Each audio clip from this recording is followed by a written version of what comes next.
একটা বিজিএম রাখা হোক, যেমনটা এখানে রয়েছে comeback Indian, is Indian fit, সেটা বোঝাবার জন্য যেটা কামব্যাক ইন্ডিয়ান টাইপের যে বিজিএম রয়েছে, অ্যানথেম রয়েছে, আমি চাইবো যখন বস 3 হোক, যদি টিম দেখে থাকে, এরম একটা প্ল্যানিং করা হোক, এরম একটা বিজিএমের, ওটা কিন্তু দারুণ এফেক্ট ফেলবে। জিদ্দা তো যা করার করেই দেবে সোয়াগের মাধ্যমে, সেটা নিয়ে কোনো সন্দেহ নেই, কিন্তু জিদ্দাকে প্রেজেন্ট করার জন্য আরও কিছু কিছু জিনিস দরকার, যেগুলো সিনেমার মধ্যে অ্যাড করতে হবে, যার মধ্যে এটা একটা অন্যতম।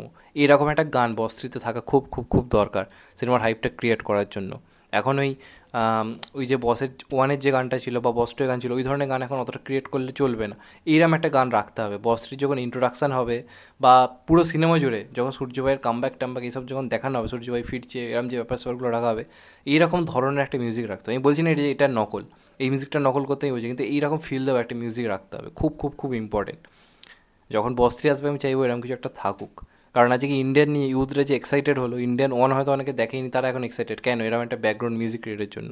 তাই যখন বস 3ও আসবে, যেটা একটা বাংলার আইকনিক সিনেমা বা আইকনিক একটা ক্যারেক্টার সূর্য ভাই, তাকেও যখন ফেরানো হবে, এরকম একটা জিনিস ক্রিয়েট করা আই থিঙ্ক দরকার। এটা একটা বাংলা সিনেমার অডিয়েন্স হিসেবে মনে হলো বলা উচিত, যে কারণে বললাম। আমরাও যখন সাউথের সিনেমা দেখি, অন্যান্য সিনেমা দেখি, চাই বাংলাতেও এই জিনিসগুলো হোক। জিদ্দা একাই ট্রাই করছে তার সিনেমাতে, দেবদাও খাদানা হয়তো করছে আমরা যদি দেখি, এবং মির্জাতে অঙ্কুশ অনেকটা অনেকটা ট্রাই করেছে, কিন্তু তাও একজন দর্শক হিসেবে মনে হলো যে এই প্রস্তাবটা রাখা যেতে পারে, যে কারণে বললাম। তোমাদের এটা নিয়ে কি মতামত অবশ্যই জানিও। চ্যানেলটা নতুন হলে চ্যানেলটা সাবস্ক্রাইব করে দিও and get the bell icon. ভালো থেকো সবাই, টেক কেয়ার, নমস্কার, আবার দেখা হবে। এখন তো বাই, সবাই ভালো থেকো, সুস্থ থেকো, নমস্কার, আবার দেখা হবে, ভালো থেকো সবাই।